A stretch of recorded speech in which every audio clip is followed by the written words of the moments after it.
नमस्कार दोस्तों, मैं हूं अनीता और आप सबका एक बार फिर से स्वागत है। तो आप सबको आने वाले वट सावित्री व्रत की ढेर सारी शुभकामनाएं। भगवान विष्णु और माता लक्ष्मी की कृपा आप पर सदैव बनी रहे और आप हमेशा अपने पति की लंबी आयु के लिए वट सावित्री व्रत है वो रखती रहें। तो आज की वीडियो में मैं बहुत सारी माताएं बहनें हैं, उनको कन्फ्यूजन होता रहता है कि हम पीरियड्स अगर आ गए हैं तो हमें व्रत है वट सावित्री व्रत रखना चाहिए नहीं रखना चाहिए, पूजा अगर करनी है तो कैसे करें।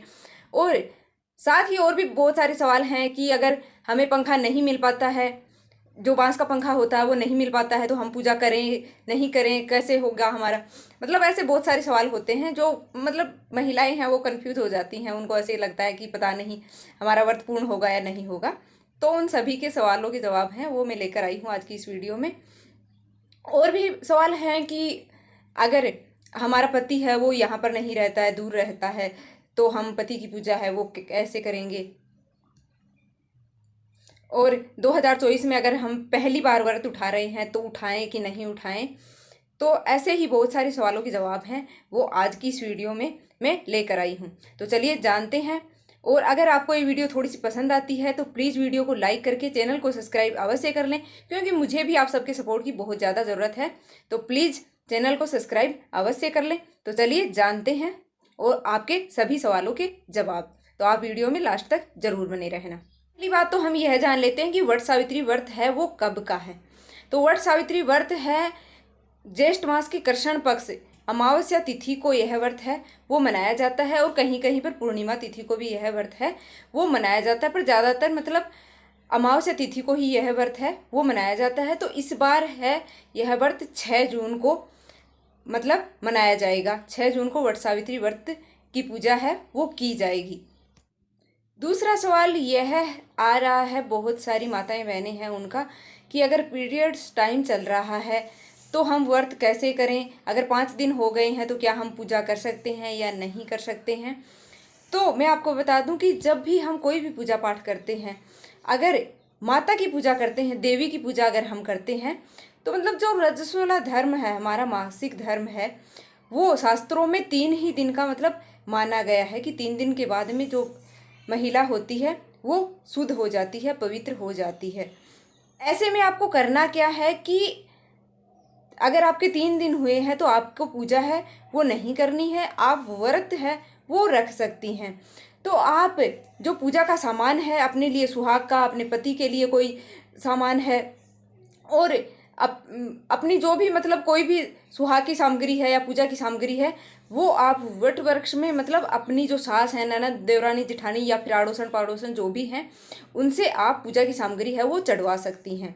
और आप परिक्रमा है वो आप 108 परिक्रमा, 11, 7 जितनी भी आपसे लग पाती हैं आप लगा सकती हैं।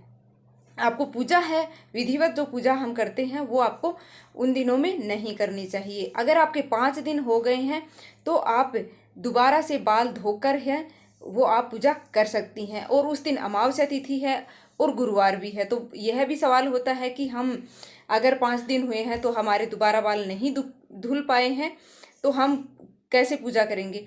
तो ऐसा एक बार आपने बाल धो लिए हैं, तीसरे दिन आपने बाल अगर धो लिए हैं, तो दोबारा आप बालों को बिना खोले ऐसे चोटी बनाए हुए ही आप ऐसे ही पानी डालकर बिना शैम्पू किए ही दोबारा बाल है वो धो सकती हैं और पूजा है वो कर सकती हैं। ऐसे में बाल खोल कर नहीं धोए जाते हैं, और चोटी आप शैम्पू नहीं किया जाता है, आप चोटी बांध कर है वो बालों में पानी डालकर, जिससे बाल शुद्ध भी हो जाते हैं और ऐसा शैम्पू भी नहीं होता है। तो आप ऐसे पूजा है वो 5वें दिन, अगर 5वां दिन आपका हो गया है तो पूरी तरह से आप अगर शुद्ध हो गई हैं तो आप यह कार्य है वो कर सकती हैं। क्योंकि वट वृक्ष में भी त्रिदेवों का निवास है वो माना जाता है। तो आप अगर पूरी तरह से शुद्ध हो गई हैं तो फिर 5वें दिन आप ये पूजा है वो कर सकती हैं।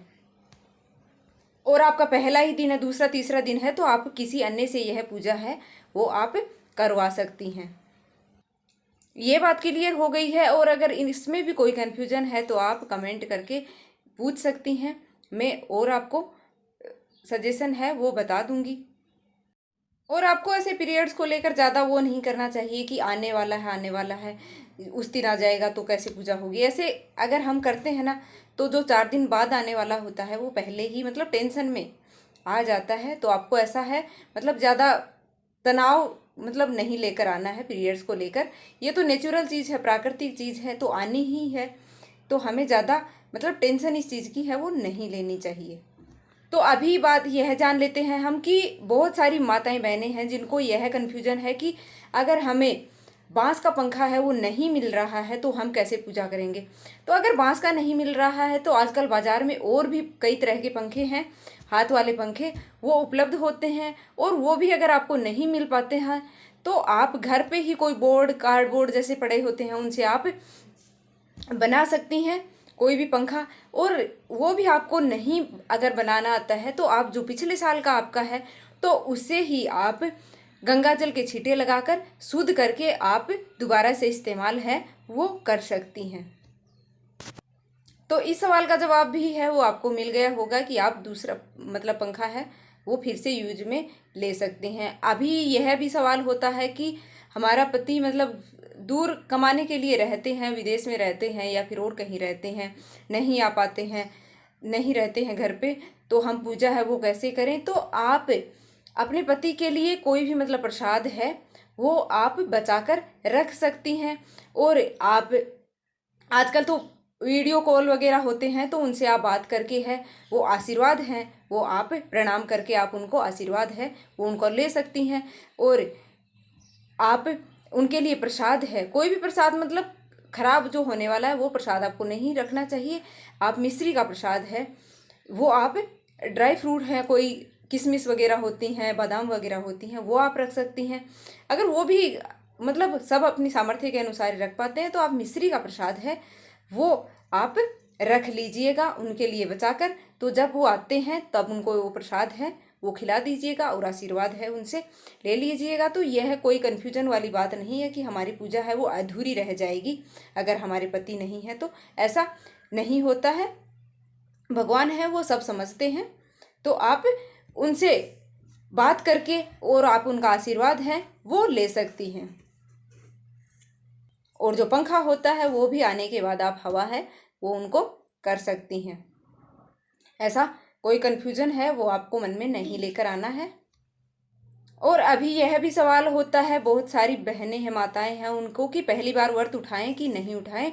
तो आप इस बार शुक्र और गुरु अस्त हैं तो पहली बार व्रत उठाएं कि नहीं उठाएं। तो ऐसा मतलब कहीं पर भी नहीं लिखा हुआ है कि ये शुक्र गुरु अस्त होते हैं तो व्रत नहीं उठाया जा सकता। जब खर मास और मर मास जब होता है उस टाइम में नया व्रत है वो नहीं उठाया जाता है।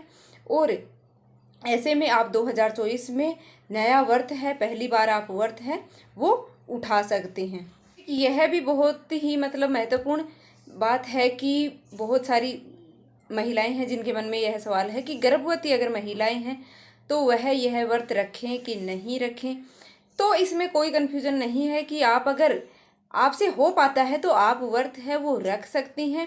इसके लिए मैंने एक पहले भी वीडियो है वो चैनल पर आ चुकी है तो आप वहाँ से भी चेक कर सकते हैं। और मैं अभी भी आपको बता देती हूँ कि आपसे अगर हो पाता है, क्योंकि यह पूजा है, जब तक मतलब पूजा नहीं होती है तब तक यह व्रत माना जाता है। उसके बाद यह व्रत मतलब 3 तरीके से होता है। एक तो आप पूरे दिन भी व्रत रख सकती हैं और एक आप जब तक मतलब पूजा होती है तब तक इसका व्रत होता है, और एक आप पूजा करने के बाद मतलब खाना पीना है वो खा सकते हैं।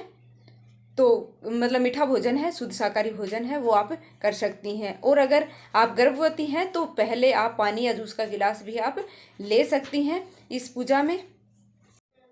और आप प्रेग्नेंट हैं तो आपको वट वृक्ष होता है तो उसके परिक्रमा है वो ऐसी स्थिति में है वो नहीं लगाई जाती है। कोई भी व्रत उपवास हो तो प्रेग्नेंट जब होती है महिला तो कोई भी व्रत उपवास होता है तो उसमें परिक्रमा है वो नहीं लगाई जाती हैं, क्योंकि ऐसे में आपको चक्कर भी आ सकते हैं।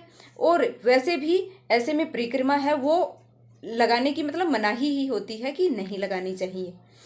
तो आप व्रत है वो तो आप अगर रखना चाहती हैं तो पहले से अगर रखती आ रही हैं तो आप रख सकती हैं। और अगर आप नया व्रत इसी साल शुरू करना चाहती हैं तो वो आप अपने हिसाब से देख लीजिएगा। अगर आपसे हो पाता है तो आप रख लीजिएगा, नहीं आप फिर अगले साल है वो ये व्रत रख सकती हैं।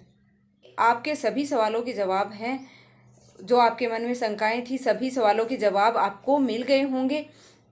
तो अगर आपको यह वीडियो थोड़ी सी भी इंफॉर्मेटिव लगी है तो प्लीज़ वीडियो को लाइक करके और चैनल को सब्सक्राइब अवश्य कर लेना, ताकि मुझे भी हौसला मिलता रहे और मैं आपके लिए ऐसे ही जानकारी है वो जुटाती रहूं और आपके लिए मतलब लेकर आती रहूं।